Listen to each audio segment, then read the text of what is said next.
안녕하세요. 우리가 이번 영상에서 한번 이야기해볼 왕은 채깨왕과 분서왕입니다.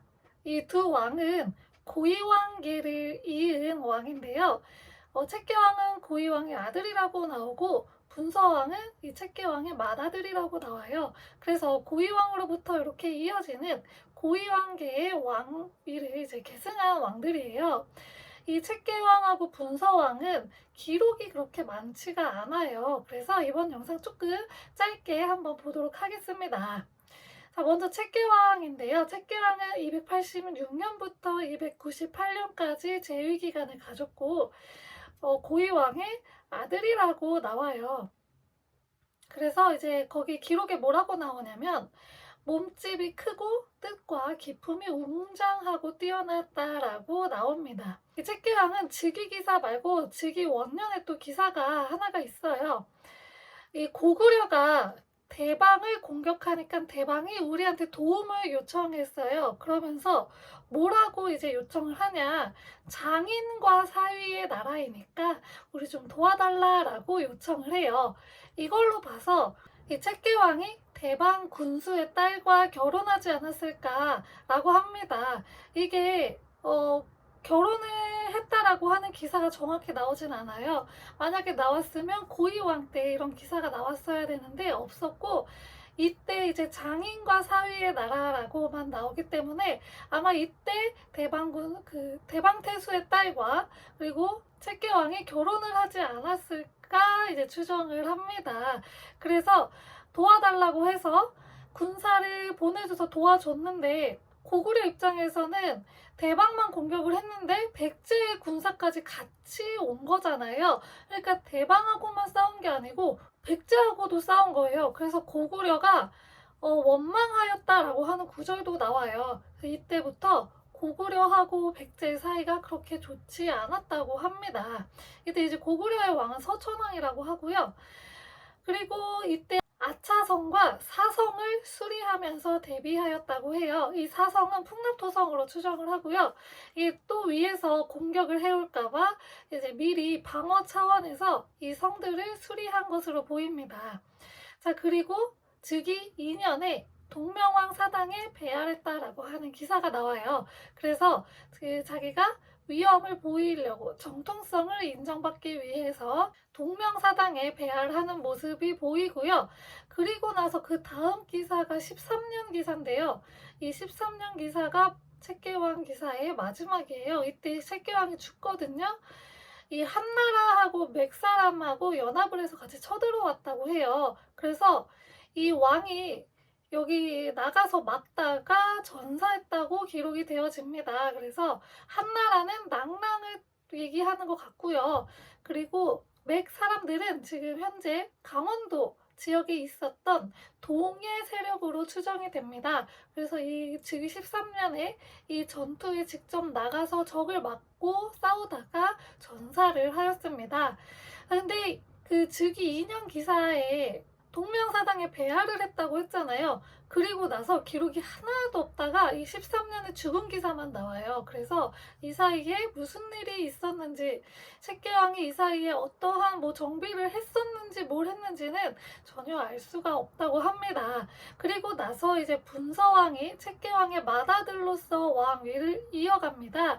그래서 298년부터 304년까지 재위 기간을 가져요. 이 채깨왕은 어렸지만 총명하고 어지럽고 거동과 모습이 영특하고 빼어나서 왕이 굉장히 사랑해서 곁을 떠나지 못하게 했대요.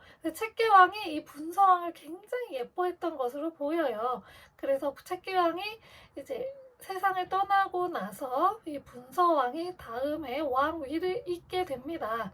이 분서왕은 즉위 원년에 대사면을 합니다. 이러한 이유를 왜 대사면을 했을까 이제 추정을 해보면요. 이 전에 왕이었던 채깨왕이 죽었잖아요. 낭랑이랑 맥국 사람들의 연합군에 의해서 죽었잖아요. 그래서 왕의 위험이 조금 떨어질 수가 있어요. 그리고 백성들이 이제 그 전투에 참여하면서 또 많은 피해를 입었을 거 아니에요.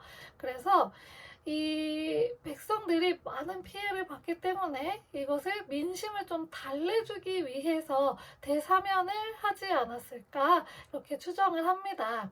자, 그리고 분서왕도 마찬가지로 즉위 2년에 동명왕 사당에 배하를 하였고요.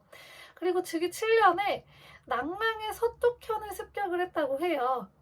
그리고 그해 겨울에 낙랑태수가 보낸 자객에 의해서 살해당합니다. 당시 이제 백제 위로 대방이 있었고 그 위로 낙랑이 있었거든요. 그래서 그렇게 있었을 거라고 추정을 해요. 그래서 여기를 이제 공격을 한 거죠. 낙랑을 공격을 했는데 이 낙랑태수가 그거에 대해 이제 그 원한을 품고서 자객을 보내서 분서왕을 살해를 해요. 근데 이 자객에 대한 그 야사의 기록에 뭐가 있냐면 이 자객이 신라의 황창랑이라고 하는 사람일 것이다라고 이야기가 나와요. 근데 이거는 정사 기록에는 없고 야사 기록에만 있어서 정확한 건 아니고 그냥 소설로서 받아들여지는 경우도 있어요. 그래가지고 확실하진 않지만 뭐 이런 사람이 있었다. 근데 어떻게 죽였냐? 왕 앞에서 이제 칼춤을 보여주겠다고 칼춤을 추다가 칼춤을 추는 척 하면서 분서왕의 목을 베어버린 거죠. 이렇게 했다는 일화가 전해집니다. 이건 이제 야사 기록인데요. 또 낙랑태수가 보낸 자객에 의해서 이제 해를 입어서 돌아가셨다고 합니다. 분서왕은. 그래서 이 책계왕하고 분서왕 모두 이제 낙랑이랑 여러 외부 세력에 의해서 사망을 하게 되잖아요. 그러면서 왕의 권위가 조금 떨어지게 됩니다. 이 외부 침략에 제대로 대응을 하지 못하고 외부 세력한테 목숨이 날아간 것이기 때문에 이 왕권에 굉장히 큰 위협을 받아요. 그래서 이제 일부 학자분들은 어떻게 주장하시냐면 얘네가 고위왕계잖아요. 고위왕의 아들, 고위왕의 손자잖아요. 근데 얘네들이 둘 다 외부 세력에 의해서 해를 입어서 죽었기 때문에 왕의 권위가 낮아졌고 그렇기 때문에 이제 고위왕계가 힘을 잃어버린 것 같다. 고위왕계가 힘이 좀 약해진 것 같다. 그래서 다음 왕은 초고왕계에서 나왔던 것 같다라고 추정을 하세요. 이 다음 왕은 다음 영상에서 볼 비류왕인데요. 이 비류왕이 사실 초고왕계인지 아닌지는 확실하지가 않아요. 근데 확실한 건 고위왕계는 확실히 아니에요. 다른 세력이라고 합니다. 그래서 이 고위왕계가 이때 왕들이 차례대로 외부 세력에 의해서 죽게 되면서 왕권이 낮아져서 고위왕계가 그 힘이 좀 약해졌을 가능성을 제시하십니다. 그래서 이후에 이제 비류왕에 의해서 왕계가 좀 교체되는 그런 모습이 보이는 것이라고 이야기하십니다. 이번 시간에는 책계왕과 분서왕에 대해서 이야기해 보았습니다. 두 왕 다 이제 기록이 굉장히 적다고 했죠. 분서왕은 재위기간 자체가 굉장히 짧기도 하고요. 책계왕은 즉위 2년부터 13년 사이, 그 사이에 즉위 3년 그리고 즉위 12년까지 기록이 전혀 존재하지 않아서 그 사이에 뭘 했는지 모르겠지만 즉위 13년에 이제 그 한나라와 맥 사람들이 함께 와서 이 백제를 공격해가지고 거기서 전사하였다라고 기록이 되어 있다고 했어요. 그리고 분서왕도 낙랑태수가 보낸 자객에 의해서 사망했다고 했잖아요. 그래서 다음 우리 영상에서는 비류왕에 대해서 배울 건데 이 고위왕계가 끊어지고 새로운 왕계에 이제 왕인 비류왕이 등장을 하게 됩니다. 다음 영상에서 뵙겠습니다. 감사합니다.